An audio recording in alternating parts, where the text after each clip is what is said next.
Good morning. It's the season not to catch a cold. What do we do not to catch a cold? Keep ourselves healthy.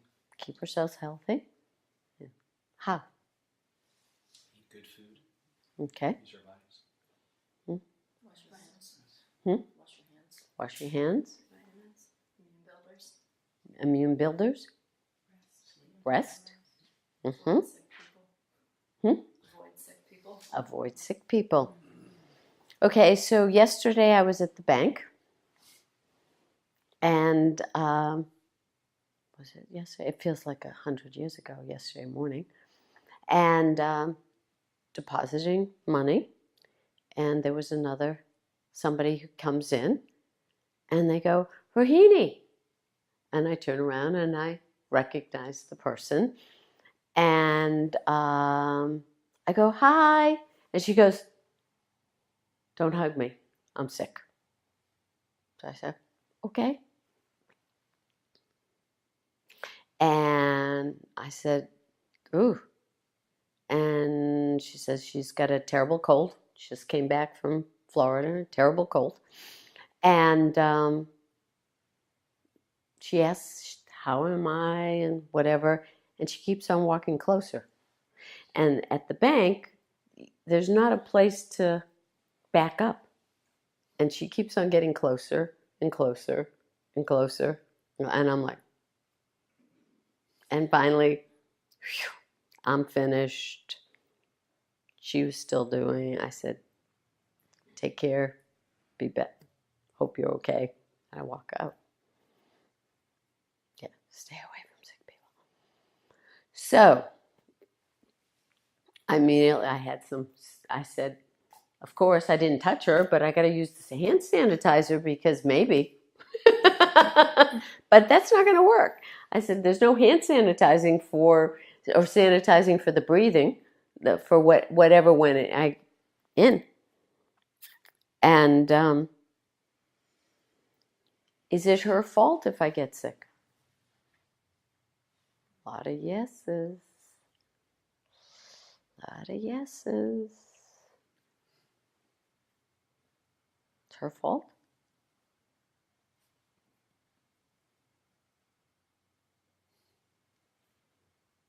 So, that's what we're going to talk about today.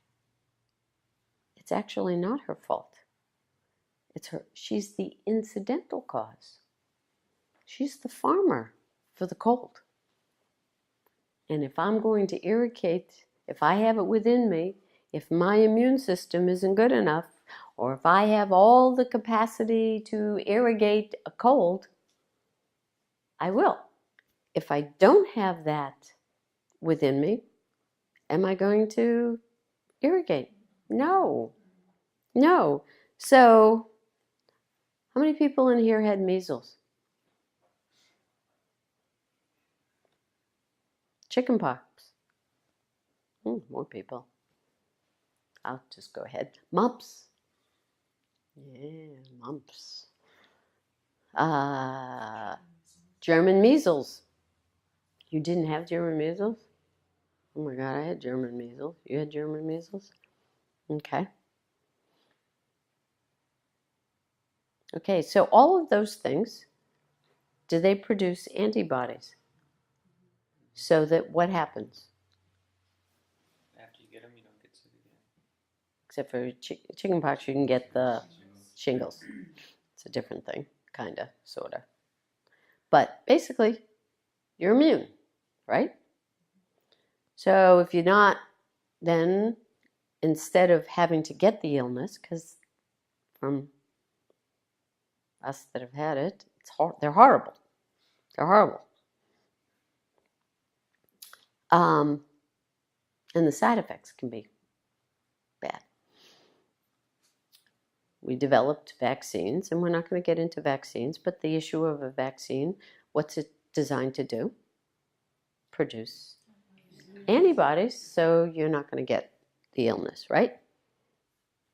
So you can be around people who have measles. You're going to get the measles? No. But the person next to you who doesn't have a vaccine, doesn't have the antibodies, they could get the measles if they haven't had. Right? Right. So we cannot irrigate the field of hate if there is no hate within us. If we have the antibodies, no matter how many farmers, we're not going to irrigate it.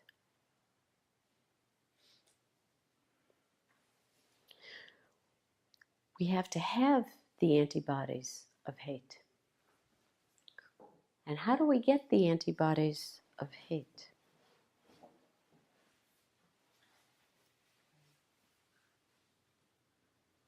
You have to own your own hate. We have to own it. What? I was going to say facing our own hate. Facing our own hate? Having. You have to be Yeah. exposed to it. You have to be exposed to it. You have to be exposed to it. You have to know you've got it. You got to get the illness. Got to get the illness. You can't just like, oh, I'm not going to do that. I'm going to decide.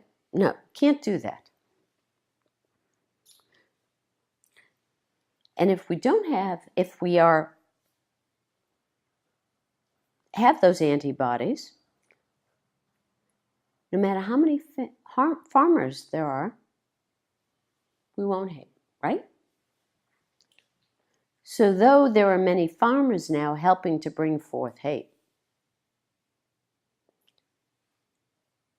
they're actually doing what for us? Giving us a booster. They're exposing hate, bringing hate into the daylight. Question.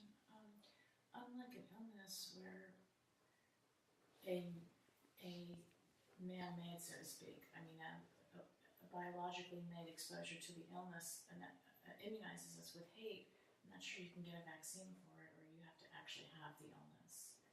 Okay, what about in here? Can we, in fact, have a artificially set up, an artificial setup where we, in fact, face hate, that then we can become immune to it without having the detriment of the illness, the cause? Does that make sense? Yes. Okay, so a few years ago, we did that, where I said, okay, everybody in here, you can accept your hate. It's okay to have hate. Let's feel it. Let's accept it. Let's get over it. And there were people who didn't want to do that. And if they didn't want to do that, they left. They didn't want to do that. What's happened to most of us that were here for that? What's happened? Lighter? Don't have as, or I was going to say we don't have as much hate, but it's different. It's changed. It's changed. Okay? More love. So we have to work on that, right? And that's where this would be the place to set up a safe place to have the exposure to hate to create the antibodies. Does that make sense? Okay. And when the kids were growing up, I used to let them do certain things in safe environments so that they could learn something to remove the risk. And I always felt with Baba, the environment was safe to face whatever it was that needed to face. So if we have If we don't have a weakened immune system, if we have a strong immune system to hate, can we manifest it? Are we going to manifest it? Are we going to irrigate that field? No. It would only be out of choice. So our responsibility is to become immune to hate. And again, it's by removing it within ourselves. And we have to accept by acknowledging it, but willingly stilling our own hate. And then we tend to build. So if we do it within or with each other, it tends to be safer. So the ability to say what we need to say. And then gradually, okay, I can step out over here. How am I doing? Okay, there's hate. I don't have to irrigate. So that whole thing of leaving,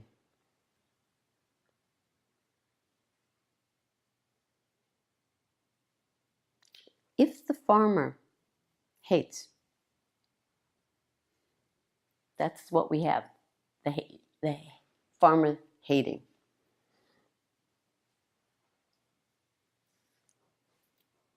Can that farmer cause us to hate?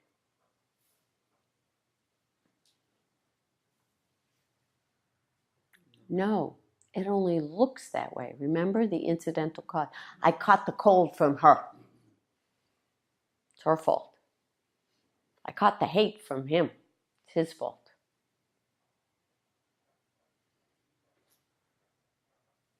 Only looks that way.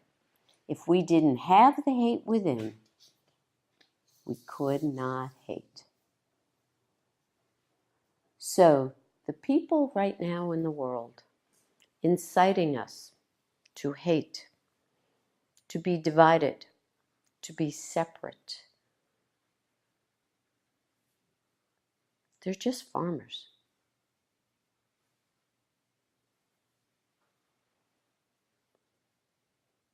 And therefore, it's on each of us. So I wanted to read a couple of things on that whole, the sutra, which is the Yoga Sutras, section 4, Kaivalya, number 3.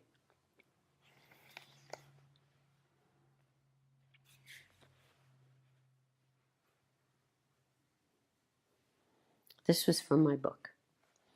Until you are truly still, your lower self will react to whatever colors the mind, deluding you about your relationship to the world. Even your sense of why you do things will be distorted. Patanjali explains this in Sutra 4.3. An incidental cause does not create a change in nature.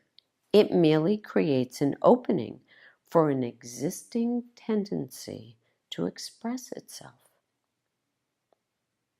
Just as a farmer irrigates a field by moving obstacles out of the water's way, we assume that what happens to us or around us causes us to act in certain ways, when in truth, those incidental causes merely provide an opportunity for us to manifest an inner tendency.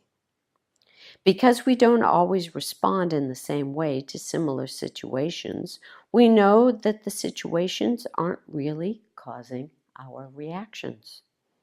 This works on even simpler levels. A 3-year-old terrified by bathwater may find herself looking forward to it as an 8-year-old. The water never changed. She changed. Sometimes an ice cream cone will look delicious, and at other times it might not appeal to you at all. The ice cream hasn't changed, but your relationship to the ice cream has, and that is an internal event. What we bring to the table. The good news of that is that then we can actually make a change. We have some control over this. We're not in the no recourse place. We actually have options. But we have to be willing to do those. Here's another. This is from Hariharananda. And I'll just read. Causes do not put the nature into motion. Only the removal of the causes, of the obstacles, takes place through them. This is like a farmer breaking down the barrier to let the water flow. The hindrances being removed by the causes, the nature impenetrates by itself. So, if you didn't have any water and the farmer took down all the obstacles, would you irrigate? No. So if you don't have any hate, would you irrigate? No. So what's happened in this country is that there was a lot of hate, a tremendous amount of hate, and it hasn't been dealt with. And then globally, there's a tremendous amount of hate. And hasn't been dealt with. And so people are using reasons all over the place. It's because of this, it's because of that, it's because of this. No, as long as I'm irrigating, that's on me. The farmer didn't make me irrigate. He's just doing his thing. I have choice whether to irrigate or not. And in some ways, I have more choice than whether I'm going to catch a cold or not.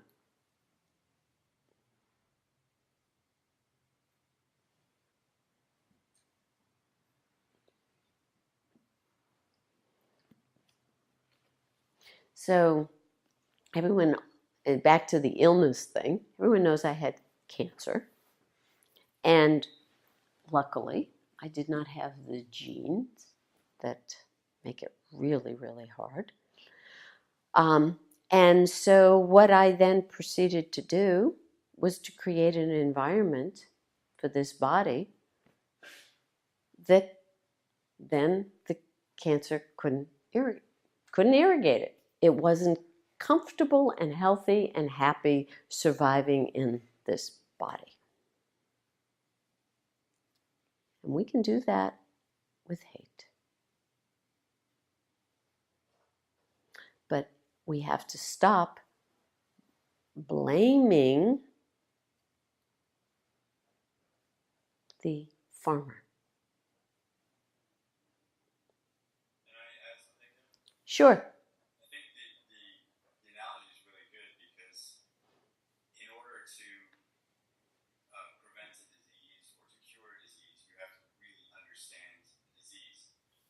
And you cannot just do random things and hope that they'll work. You have to understand,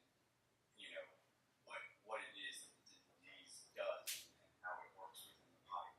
So you have to really stop and study it and analyze it. And it's the same thing with hate or with anything else. Right. You have to really, really know it first before you can create that environment where it has no foothold. Yes, I agree. You have to really examine it. You have to understand it, and the best way to understand it is within ourselves.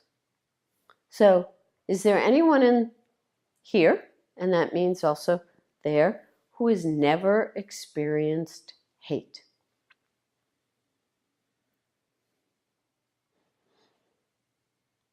Wow, all there. We've all had that experience. How many people like the experience?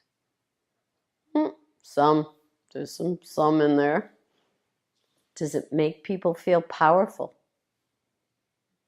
It empowers people. They're on top of things.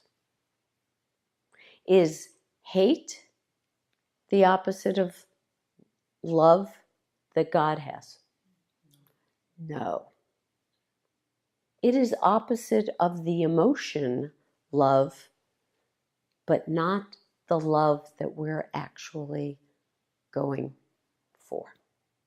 So in order to get rid of hate, if you think all you have to do is love emotionally, are you going to get rid of hate? No. The only way to get rid of hate is to know the difference between hate and love with a lowercase, and get completely off that grid. And you have to call hate what it is. And we have to acknowledge what we think it does, both positively and negatively, and what love does, both positively and negatively. So a lot of people think of hate as very powerful. It is. And right now, it certainly looks really like an excellent idea. And love, on that other side, looks like what? Weak. Looks weak.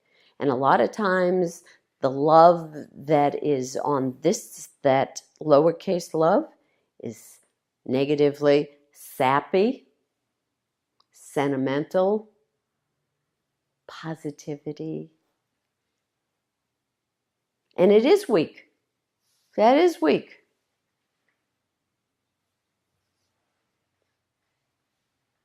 What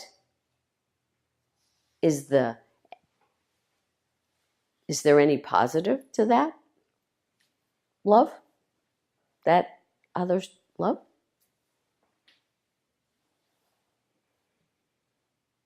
I think so.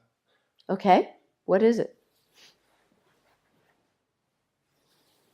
It has a potential to nurture rather than destroy. Yeah, it has potential. The sappy doesn't nurture. Sorry. It actually causes what? Indulgence. Harm. So it causes hate. It actually does end up causing. There isn't that much difference between the two. Yeah. Yeah, it's kind of, in that respect, it's kind of commonplace. You see it, and you especially saw it in people's writings after World War II, that people who enjoy hate are almost always sentimentalists.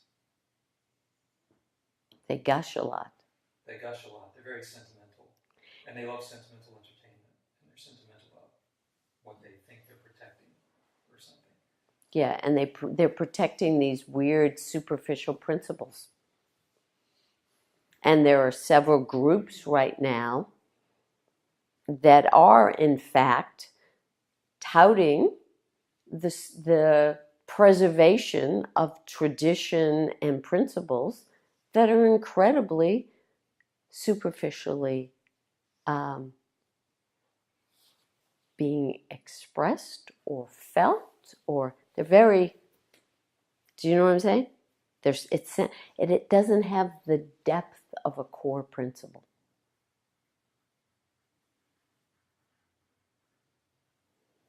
So they both hang out in the lower self, in the shrunken self. They both very superficial. What makes hate more powerful than the love that we're talking about?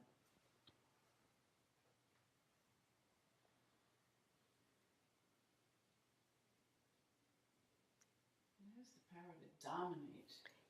Yes. There's a sense that people who really hate get so to the core of their being almost. It's authentic. It seems authentic, whereas the love seems fake. It's more real. Yeah, more real, more expressing my truth. It's more the truth, telling it like it is.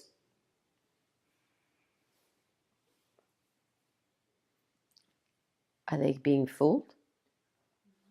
Yes.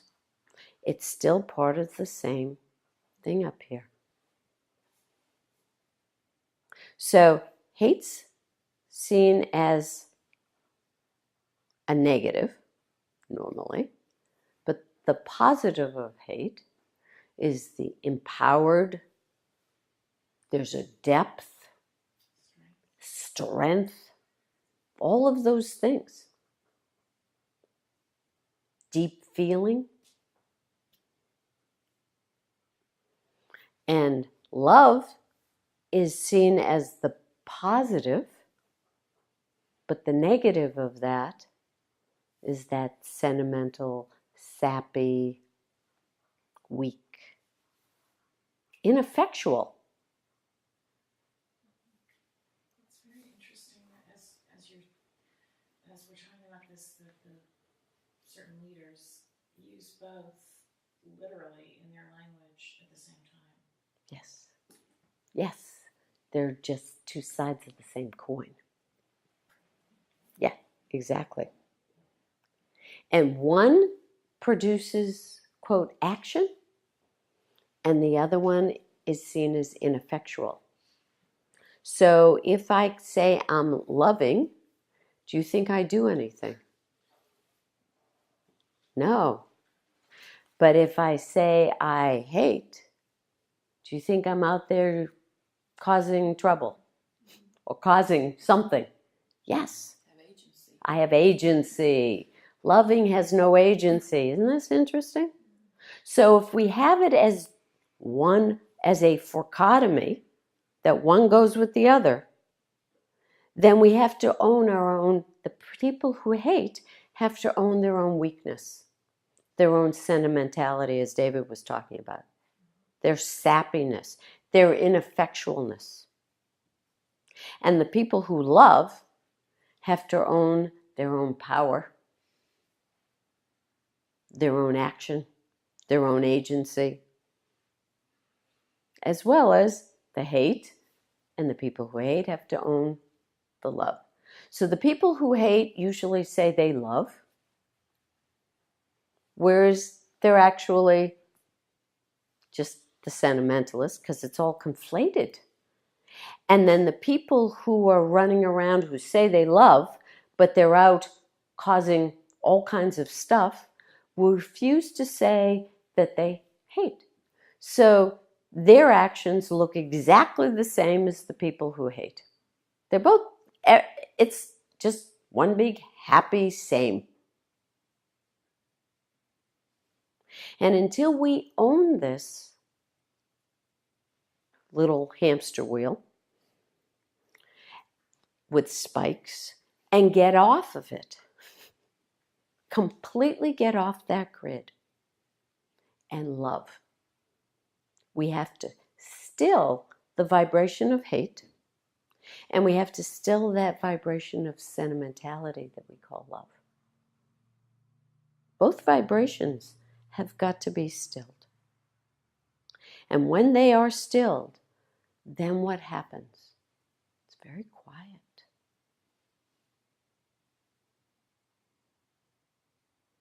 And there's an opportunity for God to be remembered, to be in charge, to again be the one agent.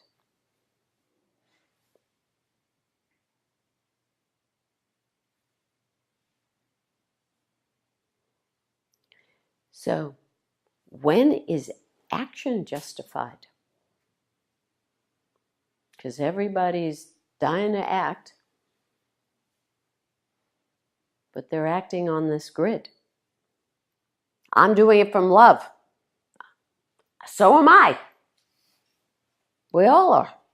Everybody is. When is it appropriate? I think it's appropriate.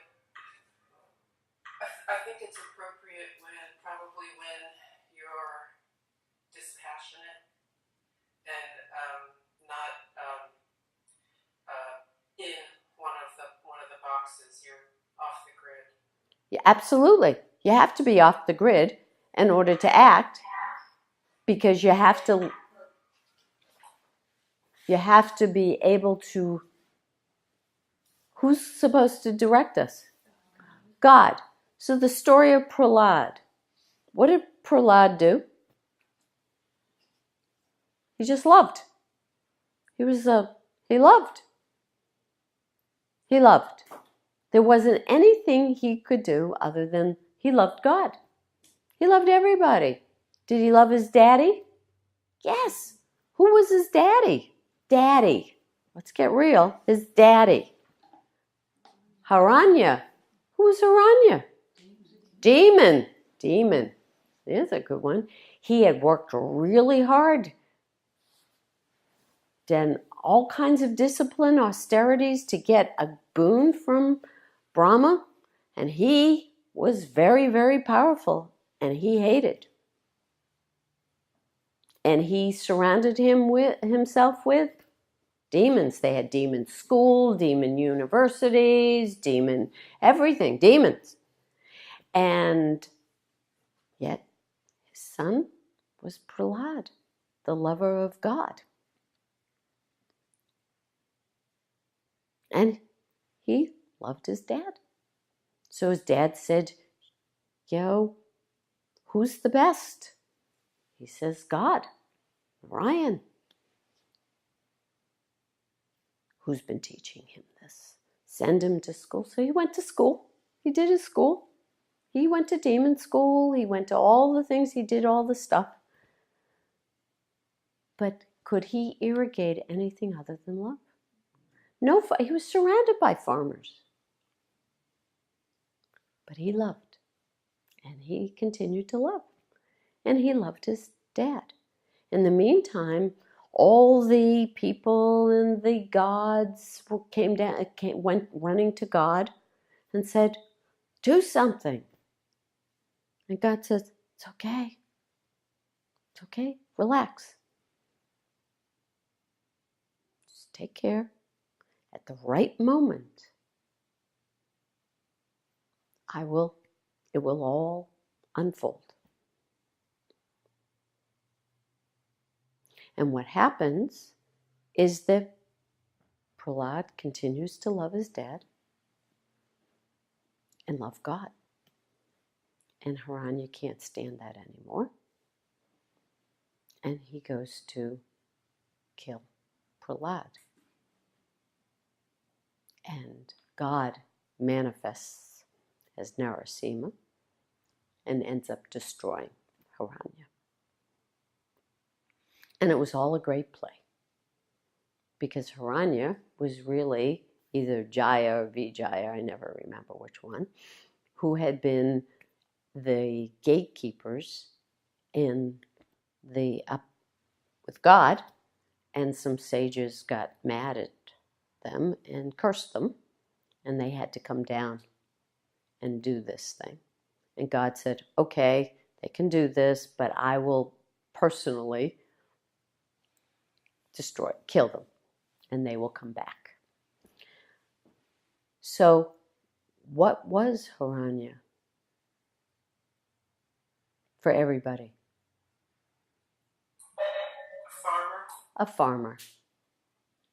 A great farmer. An instrument to teach each of us. We can either join or we can actually not irrigate by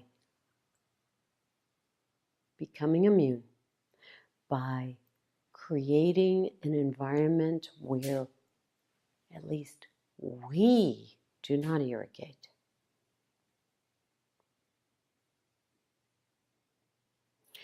Embedded in everything, including Haranya, including any of this hate, is what? The real love. The real love. It's underneath it all. It's in it all. It's embedded. So what's then also embedded in this whole thing? God. So there is a place for each of these instruments of hate, the destruction of hate. It's within, it's embedded in each of them. It's always there. So somehow it will something, someone, but there has to be enough love. Because God uses hate to teach us. We have to make that choice. So I think back at the McCarthy era and how awful that was, and how so many people's lives were destroyed. Just destroyed. And you go, just like with the story of Prahlad, do something, God. Okay, hold on. And finally, that one voice that comes up, have you no decency? But that person who said that was clearly at that moment coming from a different place. And it was heard. It had reached that moment to tip. We have to love from that deepest place. And then the action that occurs is not sentimental, ineffectual, because we're not coming from that. It's not going to be hateful and all just still caught up in that thing. It's going to have truth.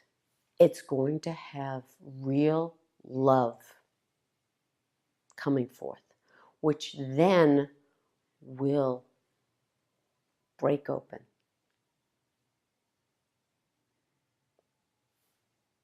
But we first have to be true. And we can't decide we're true. We have to accept the hate within ourselves and still it. And we're all going to get tested. All get tested. How'd I do? Got a 30, I failed. C this time. Good. C. You happy with it? Well, not really, but okay. And work our way up. Consistently. Consistently.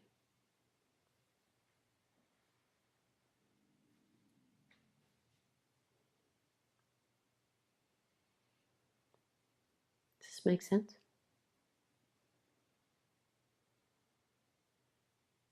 Righteous indignation is just another nice word for hate.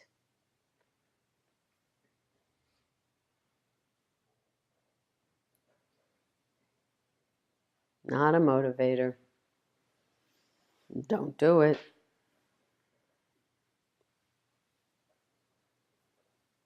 Tit for tat. Don't do it. But don't do it. So the first step is not manifesting it.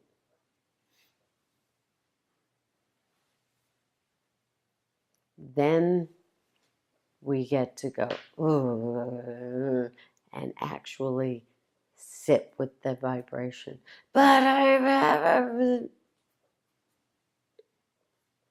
it was always in us. The farmer was just there, and we so want to irrigate.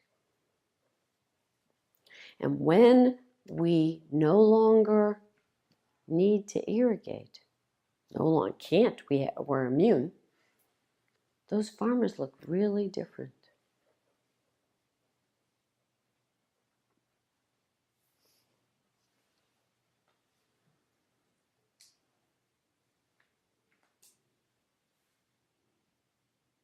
So it's on each of us. We, which is the way I see it, is, oh, I can do that. Thinking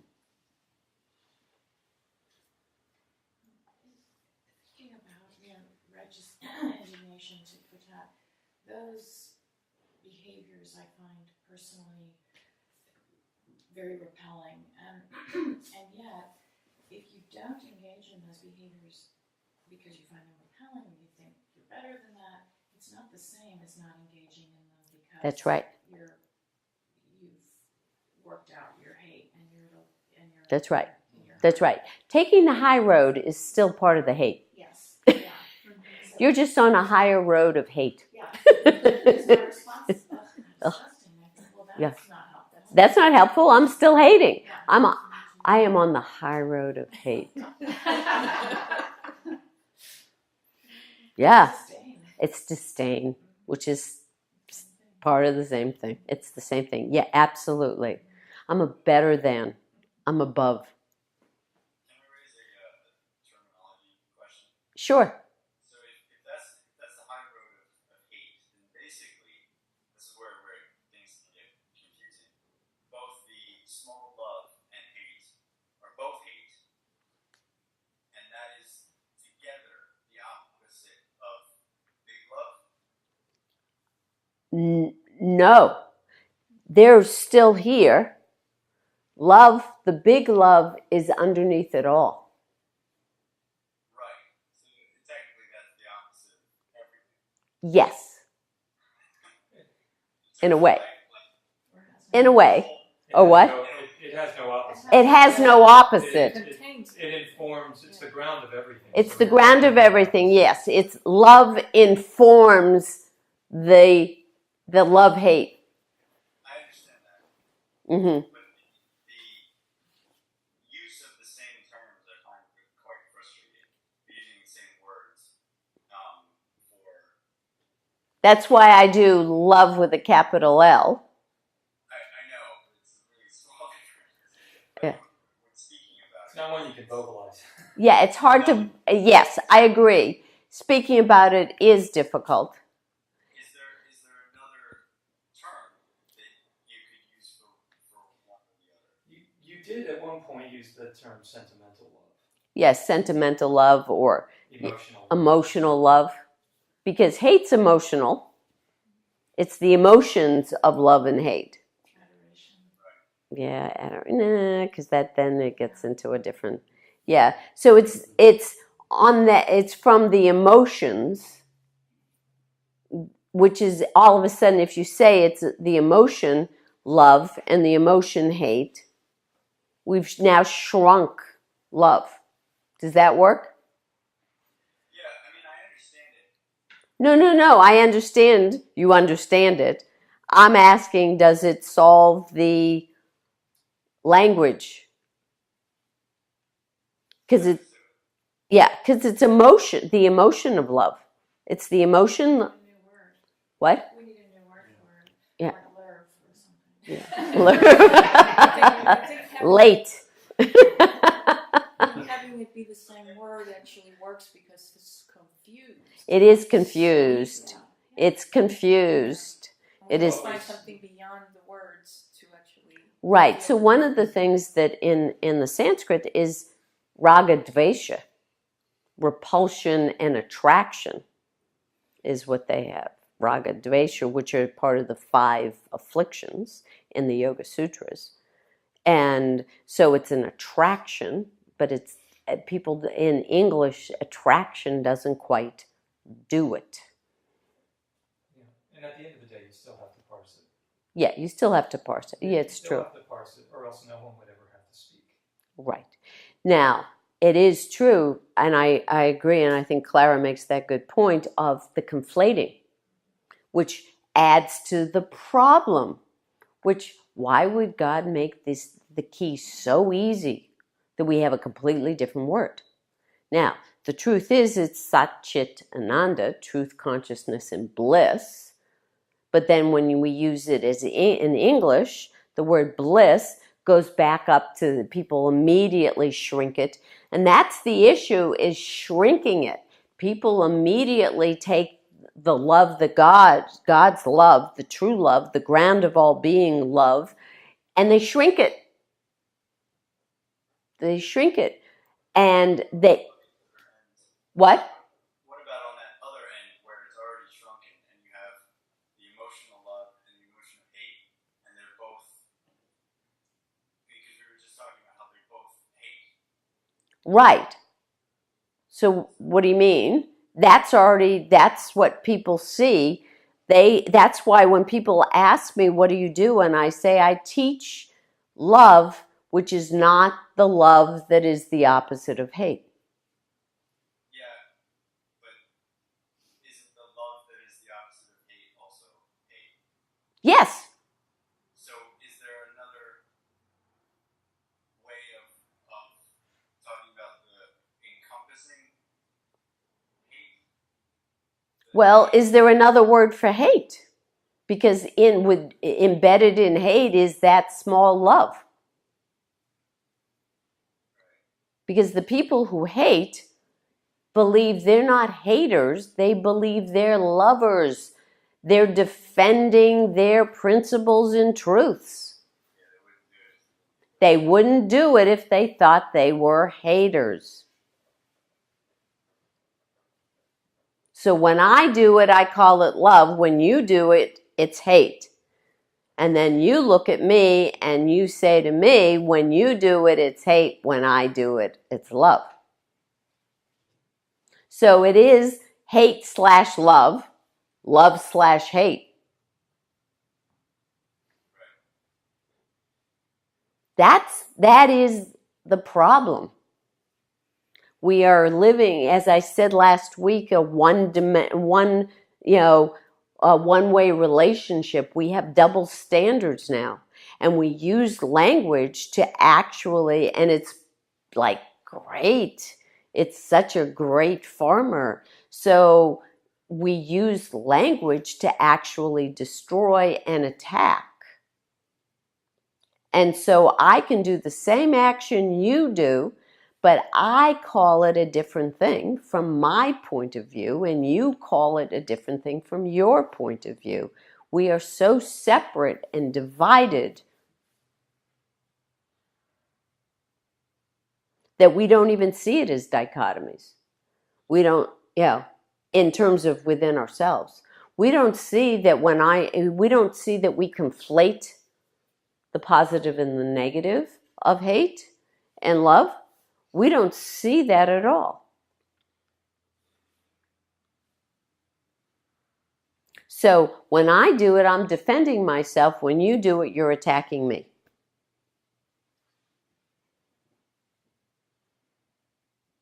That's the game that's getting played. It's great farmer. The word that comes up for me on that other end is attachment. Mm-hmm. We're attached to what we love and to what we hate. which Or is the off the grid. yes. So the five, back to the five miseries, the kleshas, is taking what's not real to be real, what's impermanent to be permanent, what's non-self to be self. And once we do that, we then lose our subject, who we all truly are, in the object of what we have now decided is self, but is really non-self, which is our shrunken self. And because of that shrunken self, we are now attracted to certain things because that thing likes it and loves it. That's the raga. And then the dvesha, we're repulsed by certain things because of that. And we're attached, as Taimani says, we're attached probably more to the things we hate than to the things we love. And then the final thing is fear of death, clinging to life. We cling to the life of the shrunken self, of the idea of who we are.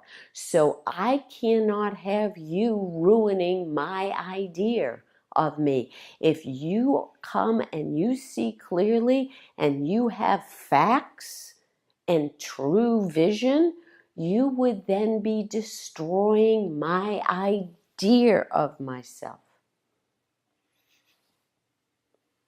Can't do that.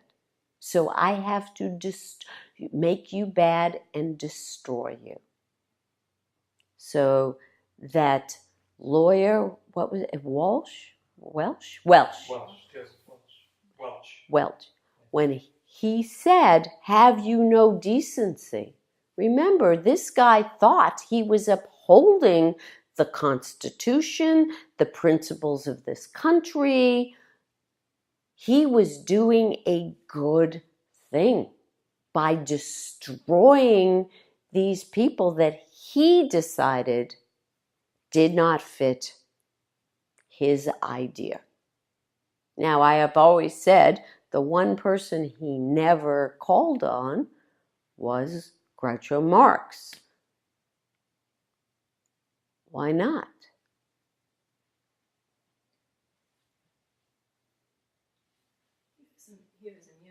He was immune. He was immune. He irrigate that field? No, he was just going to joke with this guy. What happened when Charlie Chaplin showed up? Showed up as a little tramp. He showed up as the little In character. in character.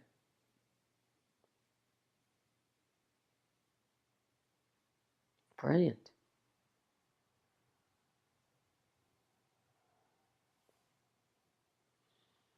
Courage.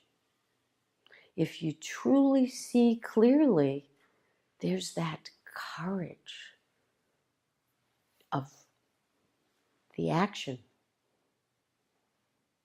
He didn't do righteous indignation. He didn't do tit for tat.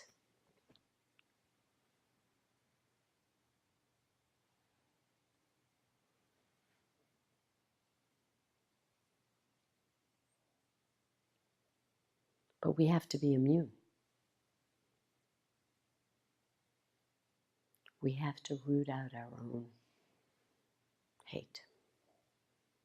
And no better time. Right now, no better time.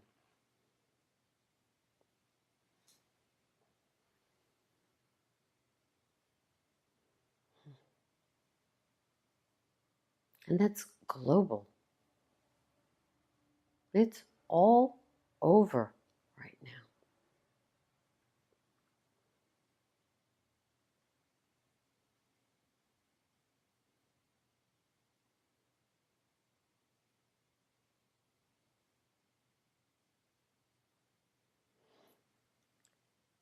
Comments? Other questions?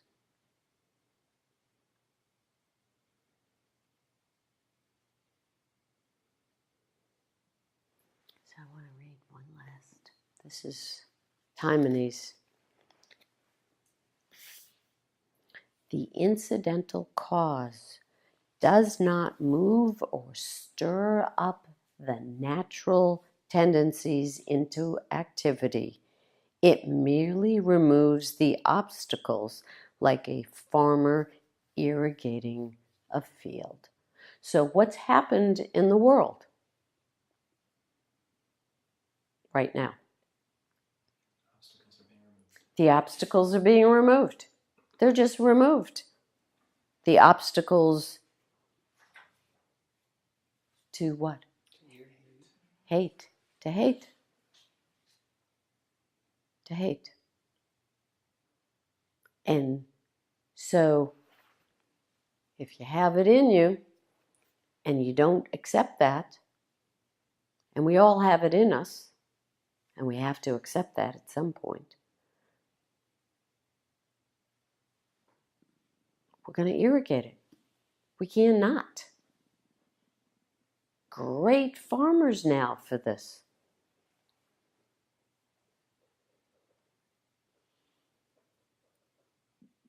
We have to work within ourselves. Oh, I do have it.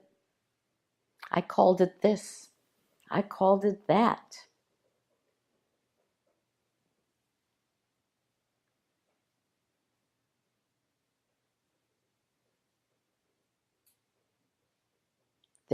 They're doing this. I'm this.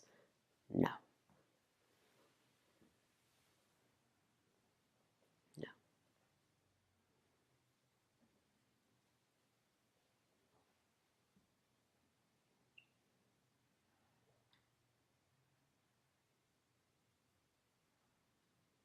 We're in it together.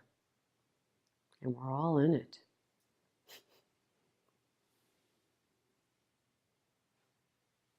We're all in it.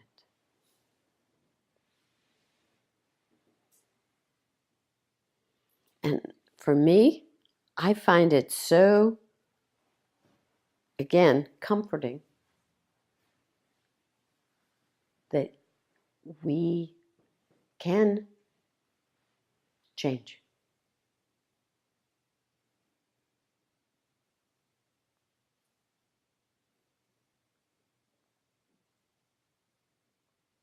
That's, oh my God. So back again to the Yoga Sutras, where it says, once it's resolved, it disappears. Remember, it disappears for the person who it no longer is important. It's no longer, but it remains because it's a lesson for someone else.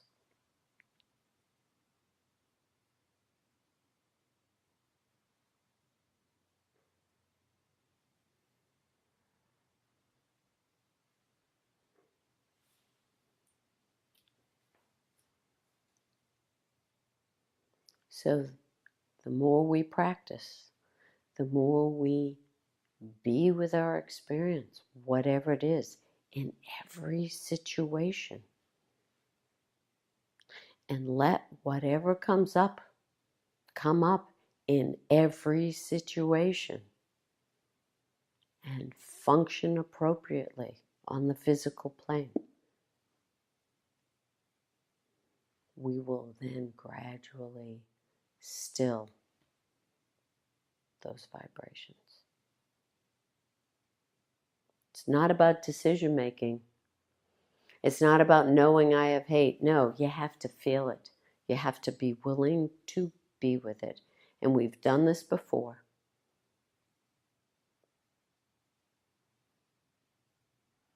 Was it so bad when we did it before? No. It does free us. Okay. Thank you. Thank you.